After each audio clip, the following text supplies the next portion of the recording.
Happy birthday to you. Happy birthday, dear Corey. Another agonizing birthday celebration for a murdered loved one that was even more painful for his family this year. Corey Elder, killed nearly 7 years ago. Earlier this month, right before what would have been his 26th birthday, 2 women involved in his killing were let out of prison early. As Fox 9 first reported, a new Minnesota law has redefined aiding and abetting felony murder. Our Paul Bloom explains why outrage over the change in that law is growing, even as supporters argue it is the right thing to do in the name of justice. We all just believe in celebrating Corey's life, keeping his memory alive. Twice a year, Bobby Elder and her large family gather to remember her oldest son, Corey. Happy birthday to you. Here on his birthday in February, and to hold each other up on the anniversary of the day he was murdered inside his Bloomington apartment, April 27th. And this year, it all hurts even more. It's been triggering to deal with. Old wounds were never closed, so they're all the way back open. Earlier this month, 2 women who pleaded guilty and were ultimately convicted for aiding and abetting an Elder's slaying walked out of prison. Megan Cater and Brianna Martinson were released more than 2.5 years early. It is believed they were the first 2 felons in the state to be resentenced to lesser crimes under new laws defining the felony murder statutes in Minnesota. We're frustrated. Our detectives put in a lot of work in this case in 2017. The prison release drawing immediate reaction from all sides. Convicts, you're still convicts. Including derision from current Bloomington Police Chief Booker Hodges. While the Hennepin County attorney welcomed the law change and the pair's release as a step in the right direction for equal justice.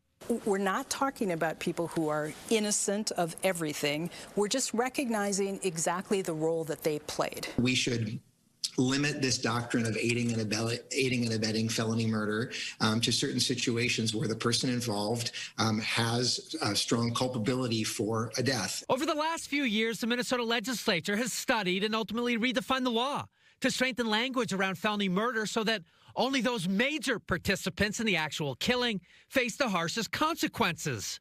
Under the old statute, a person could be charged, convicted, and sent to prison for murder, even if they never intended to harm anyone during the commission of another felony crime, say a bank robbery. It's a very controversial doctrine, the whole felony murder rule, and about 9 states have abolished it completely. U of M Emeritus Law Professor Richard Fraze is a current member of the legislative task force that is studying this issue. There has to be proof of culpability on the secondary party. You can't just say, well, you did the burglary and somebody died, so you're a murderer. Among the early findings from the group, the old law was too often adversely impacting blacks and young offenders, primarily in Hennepin County, often women. The girls could never have imagined what was going to happen. In fact, Megan Cater's mother testified before the legislature in 2022, arguing the 2 women only participated in a scheme to retrieve some of their own pills and steal drugs from Elder. Megan and Brianna, the 2 young men who never left the car, and the 2 men who beat and then murdered this young man, all received the exact same charges of first-degree murder. What we now know is this is not uncommon. When lawmakers changed the law last year and applied it retroactively, Cater and her co-defendant appealed their matching 13.5-year prison sentences. Their convictions for aiding and abetting the killing were vacated, and they were resentenced on a burglary charge. And with time already served, they were immediately released from the women's prison in Shakopee. Infuriating doesn't even begin to describe it. What do you say to these people that have lost loved ones and think that the perpetrators were all part of it, and otherwise their loved one would still be here? Right, and that's understandable. We can't expect people who are grieving, who've lost a loved one, to kind of differentiate between who did what. They're the masterminds behind the entire crime. They set it up. They arranged for there to be a gun. Elder's family looks at the facts and the women's roles in the planning and execution that night much, much differently. A newly written law now creating angst and turmoil, while judges take a hard look at the past. again, it's not like everything was taped at the time. You have different accounts of what happened and who said what.